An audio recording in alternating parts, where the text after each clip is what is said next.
The first thing I noticed was not the man. It was the timestamp. I was reviewing a batch of wildlife camera files from a private hunting property in northern Pennsylvania, when one photograph appeared out of sequence. The previous frame was stamped October 14, 2021, at 3 hours 16 minutes and 41 seconds a.m. The next was stamped October 14, 2021, at 3 hours 17 minutes and 2 seconds a.m. 21 seconds. That was normal. What was not normal was the figure standing beside the eastern trail marker.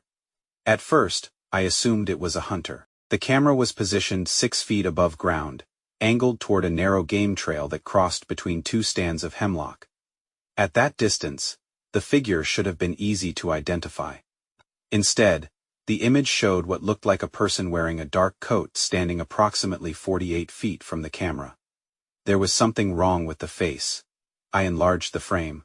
The face looked pale beneath the infrared illumination, but the rest of the image remained almost completely black. I adjusted contrast, reduced noise, and checked the original file rather than the compressed preview. The face remained. Then I noticed something worse. The figure was looking directly at the camera. Wildlife cameras are not unusual equipment for me. I review thousands of photographs every month for landowners, researchers, hunters, and environmental consultants. Most images are exactly what you would expect: deer, raccoons, foxes, coyotes, birds, falling branches, headlights, rain, and occasionally nothing at all. But this one stayed on my screen. If you've ever reviewed trail camera footage yourself, tell me in the comments whether you've seen anything that looked completely out of place. Because when I checked the next folder, I found the same face again. But the photograph was 23 years older. I did not start this job because I was interested in the paranormal. I started because I was good at noticing small differences. My first position was with a wildlife monitoring contractor in 2013. We installed motion, triggered cameras across forests, wetlands, and privately managed hunting properties. My responsibility was simple: organize the images, identify species, remove corrupted files, and flag anything that required a second review. The work became more specialized over time. I learned how different cameras handled infrared light. I learned that spiders could trigger hundreds of photographs in one night if they built a web across the lens. I learned that wind-blown grass could look like an animal at 3 in the morning, and that rain could create white streaks that appeared almost solid in infrared photographs. Most importantly, I learned what normal looked like.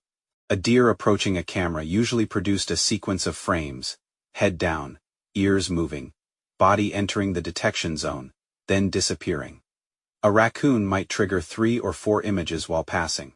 A person walking normally would usually produce a recognizable progression of movement. The cameras themselves also left clues. Each model had a slightly different exposure pattern. Older units produced brighter infrared reflections. Newer ones captured sharper edges. Some had delays between triggers. Others could record several images within seconds. By 2021, I could identify certain camera models from their timestamps alone. That was why the photograph bothered me. The camera that captured the figure was a Browning Strikeforce Pro X, installed in September 2021. The file metadata was intact. The photograph had not been edited. The exposure information matched the camera's normal settings. There was no obvious technical explanation. Still, I assumed the answer would be boring. A hunter. A trespasser. Someone checking the property at night. I made a note to compare the image with previous years. The property owner had been using cameras since the late 1990s. That meant there were thousands of archived files. And somewhere inside those files was the first appearance of the face. I started with the obvious years. 2020-2021, 2022. The figure did not appear. That actually made me feel better. I created a spreadsheet and searched the archived folders by October date, because the original photograph had been captured on October 14th. I also checked November, since seasonal hunting activity could explain an unfamiliar person. Nothing. Then I expanded the search to the entire fall season. On October 17, 2016, a camera on the same property recorded something strange. The photograph was captured at 3 hours 17 minutes and 4 seconds a.m. I noticed the timestamp before anything else. The camera was not the same model. It had been mounted approximately 70 feet west of the newer unit, facing a different section of the trail. The image showed a fox crossing from left to right. Behind it, between two trees, was a dark vertical shape. I counted the pixels. The figure occupied roughly 31 pixels from head to foot. It was too distant for a reliable identification. I moved to the next frame. Nothing. There was no second photograph. The camera's trigger interval was set to 30 seconds, so that was not unusual. I initially classified the object as a tree trunk. Then I compared the photograph with a daylight image of the same location taken during a maintenance visit. The tree was there, but it was approximately 12 feet farther to the right. That meant the dark shape could not have been the trunk. I reopened the original image and checked the sequence. The fox had been detected at 3 hours 17 minutes and 3 seconds. 1 second later, the figure was visible behind it. The camera had not detected the figure, because the motion sensor was centered lower on the trail. I marked the frame as anomalous, but did not connect it to the 2021 photograph. There was no reason to. The figure was too small. The location was different. The camera was different, and 6 years separated the images. Then I checked the exact position of the figure. It was standing beside the same trail marker visible in the 2021 photograph. The marker had been installed in 2014. At least, according to the property records. The next photograph came from a completely different camera. I found it while reviewing an unrelated folder labeled North Ridge. The image was from September 29, 2012. The camera faced a muddy access road nearly half a mile from the eastern trail. There was no person in the frame. There was no animal either. Just the road, 2 birch trees, and a wooden gate in the distance. At 2 hours, 51 minutes, and 19 seconds a.m. Something appeared near the gate. It looked like a man standing sideways. I almost skipped it. The figure was only about 18 pixels tall. But there was one detail that made me stop. The figure appeared to have one arm extended toward the gate. I checked the following frame. The figure was gone. I checked the previous frame. Nothing. The camera had a 15-second trigger delay. That meant the figure had entered and left the detection area between 2 photographs. Possible. Completely possible. I enlarged the image and noticed the gate. There was a white rectangular object hanging from its right post. I assumed it was a trail sign. Then I opened a daylight maintenance photograph from 2012. The sign was not there. I found another maintenance image from 2013. Still, nothing. Finally, I found one from November 2014. The white rectangle was visible. It was a temporary property notice installed after someone had apparently driven through the gate. That meant the nighttime photograph showed the object before it officially existed. I wrote down the date. September 29, 2012. Then I compared the shape of the figure with the 2016 photograph. The proportions were almost identical. Long upper body. Narrow shoulders. Head slightly tilted. No visible hands. No visible facial features. But I still did not believe I was looking at the same thing. There were too many gaps. Different cameras. Different locations. Different years. I needed a pattern before I could justify being concerned. So I plotted every anomalous image on a map. The result was not random. 3 photographs formed almost a straight line through the property, and the distance between the first and second locations was exactly 2,640 feet. That was when I stopped treating the photographs as separate anomalies. I opened a mapping program and marked every camera location associated with the images. The 2012 photograph came from North Ridge. The 2016 photograph came from the Eastern Trail. The 2021 photograph came from a camera approximately 2,640 feet beyond it. The 3 points formed a line. Not a perfect line, but close enough that I checked the measurements twice. The angle between the first and second locations was 4 degrees. The third camera sat almost directly along the same bearing. I considered animal movement patterns. Deer trails often create linear routes through forested terrain. Coyotes do the same. Even human footpaths can remain in roughly the same location for decades. That explained the geography. It did not explain the dates. 2012, 2013, 2014. The intervals were 4 years. Then 5. I searched October and September footage around those years. There were no matching figures in 2013, 2014, 2015, 2017, 2018, 2019, or 2020. Then I noticed something else. Every anomalous photograph had been captured within 14 days of the autumn equinox. That was more interesting. I checked the exact times. 2012, 2 hours 51 minutes and 19 seconds AM. 2016, 3 hours 17 minutes and 4 seconds AM. 2021, 3 hours 17 minutes and 2 seconds AM. The first timestamp differed. The later two were nearly identical. I thought about camera clocks. Trail cameras frequently drift. A device could gain or lose several minutes over a season. A 4-minute discrepancy was not unusual, but two different cameras, 5 years apart, recording something at almost exactly 3:17 AM, was unusual enough to deserve attention. I searched for more images at that time. At 3:17 AM on October 14, 2019, another camera had triggered. The photograph showed nothing unusual, just an empty trail. But the camera had captured 3 frames instead of 1. That model only took multiple frames when its sensor detected continuous movement. Something had moved through the detection zone. The exposure showed no animal, no person, nothing visible, only a faint blur at the far left edge. I checked the original sequence. Frame 1 was empty. Frame 2 contained the blur. Frame 3 was empty. The entire event lasted less than 1 second, and the camera had been facing the same line on the map. I sent the 3 original photographs to a colleague named Marcus, who had worked with trail camera systems for nearly 20 years. I did not tell him what I suspected. I simply asked whether he saw anything unusual.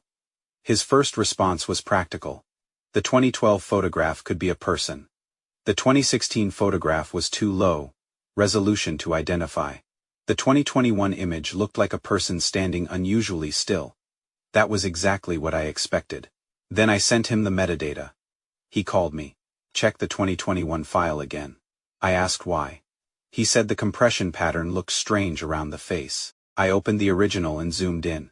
Marcus explained that infrared cameras sometimes produce halos around reflective surfaces, particularly animal eyes or reflective clothing.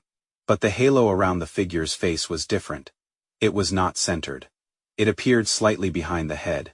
He asked me to measure the distance. I estimated 48 feet. Marcus said that at 48 feet, the camera's infrared illumination should not have produced enough reflected light to create that shape, unless the surface was unusually reflective. We checked the exposure, 1/4. Second shutter. ISO 320. Infrared filter. Disabled. Normal settings. Nothing strange. Then Marcus asked about the trail marker.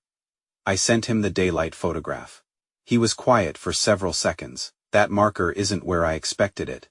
I told him the maintenance records showed it had been installed in 2014. Marcus disagreed. He had worked on that property in 2008. According to him, there had been an older marker approximately 3 feet farther south. I searched the archive. He was right. A maintenance photograph from May 2008 showed a wooden post in almost exactly the same position. But it was a different marker. I compared its shape with the object beside the figure in the 2021 photograph. The dimensions matched. 36 inches tall. 4 inches wide. Same angled top. The newer marker had replaced it, which meant the figure in the 2021 photograph appeared to be standing beside a marker that had been removed 13 years earlier. Marcus had one more observation. He asked me what year the oldest archive went back to. I told him 1998. He said, "Then start there." The 1998 archive was stored differently. There were no digital folders. The photographs had been scanned from printed contact sheets, and the original negatives were stored in labeled envelopes. I spent most of the afternoon going through them. The image quality was poor. Many photographs were washed out. Some had no readable timestamp. Others were only identified by handwritten notes. I almost missed the first one. October 11, 1998. Camera number 3. Location: East boundary. Time: 3:16 a.m. The photograph showed a deer, standing near the trail. Behind it was a person. I knew immediately. Not because the face was clear. It wasn't. The image was barely 6 inches wide. But the posture was identical. The same slight tilt of the head. The same narrow shoulders. The same position beside the old wooden marker. I checked the original negative. No obvious damage. No double exposure. No handwritten alteration. The 1998 archive was stored differently. There were no digital folders. The photographs had been scanned from printed contact sheets, and the original negatives were stored in labeled envelopes. I spent most of the afternoon going through them. The image quality was poor. Many photographs were washed out. Some had no readable timestamp. Others were only identified by handwritten notes. I almost missed the first one. October 11, 1998. Camera number 3. Location: East Boundary. Time: 3:16 a.m. The photograph showed a deer, standing near the trail. Behind it was a person. I knew immediately. Not because the face was clear. It wasn't. The image was barely 6 inches wide. But the posture was identical. The same slight tilt of the head. The same narrow shoulders. The same position beside the old wooden marker. I checked the original negative. No obvious damage. No double exposure. No handwritten alteration. The camera was a primitive unit by modern standards, but the image was consistent with the rest of the roll. Then I found another photograph. October 14, 1998. 3:17 a.m. No animal. No person. Just the trail, but in the bottom right corner was a dark vertical shape. It looked like someone had partially stepped into the frame. The distance between the figure and camera was approximately 50 feet. Almost identical to the 2021 photograph. I checked the property map from 1998. The camera position was approximately 9 feet from where the 2021 camera had been mounted. That was impossible only in the sense that nobody had deliberately recreated the setup. The cameras were different. The property owners had changed. The trail had shifted. But the line of sight remained nearly identical. Then I found the oldest photograph in the folder. October 7, 1998. 3 hours, 17 minutes, and 11 seconds a.m. The image showed an empty trail. At that point, I allowed myself to consider a theory. Not an explanation. A theory.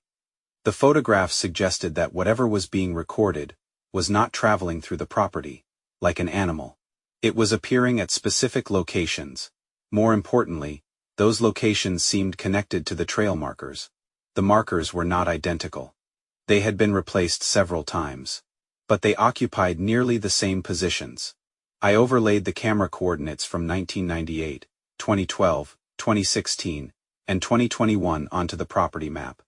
The points formed a narrow corridor, approximately 2,700 feet long. The figures appeared near one end of the corridor at different times. There was another pattern. The appearances occurred during a narrow window around the autumn equinox. Not every year. Not predictably enough to call it annual. But when the figure appeared, the timestamp repeatedly approached 3:17 a.m. I calculated the average from the confirmed photographs. The mean was 3 hours 17 minutes and 8 seconds. The spread was less than 1 minute. That should not have meant anything. Camera clocks drift. Different devices use different internal timing systems, but the photographs were separated by 23 years. That was the part I could not comfortably explain. I considered whether someone had deliberately staged the images. That possibility bothered me more than anything supernatural. A person could move cameras. A person could manipulate archives. A person could stand in the woods at night. But nobody could easily recreate a photograph from 1998 with equipment that no longer existed. Unless the original image itself had been altered. I scanned the negative again. No evidence of manipulation. Then I noticed a detail I had ignored. The figure's left hand was visible. It was holding something. I enhanced the image. The object was small and rectangular, approximately 4 inches wide.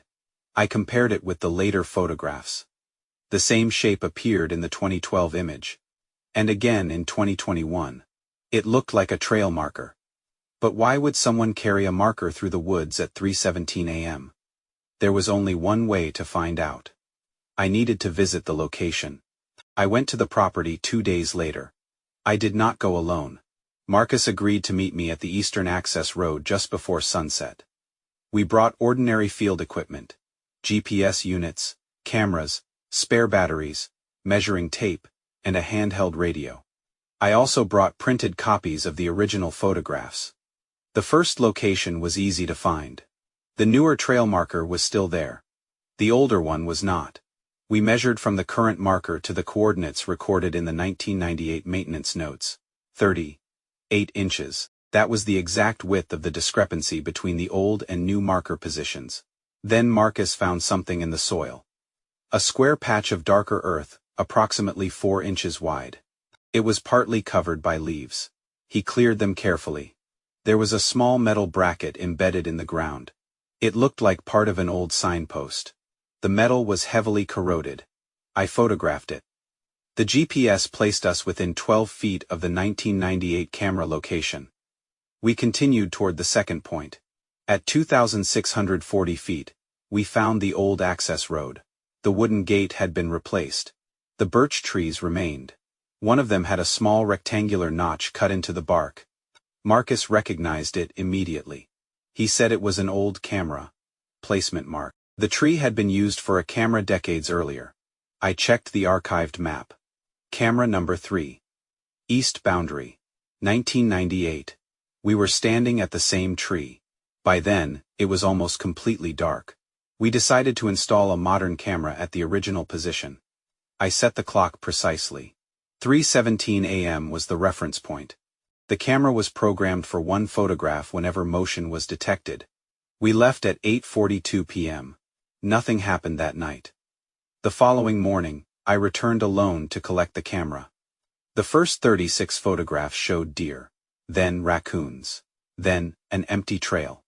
The 37th photograph was captured at 3 hours 17 minutes and 6 seconds a.m. The frame showed the old tree, the gate, the trail, and a person standing beside the marker. But this time, the figure was facing away. I enlarged the image. Its left hand was empty. Its right hand was holding something. I checked the timestamp again. 3 hours, 17 minutes, and 6 seconds a.m. 6 seconds after the reference time. I checked the frame before it. Empty. I checked the frame after it. Empty. The figure appeared in one frame. Then it was gone. Marcus suggested that someone could have entered the area after we left. That was possible. The property was private, but the access road was not impossible to reach. We checked for footprints. There were deer tracks, raccoon tracks, our own boot prints, nothing that clearly belonged to a person. I took the camera home. I never installed another one on that property. The owner eventually asked why. I told him the equipment was producing inconsistent data.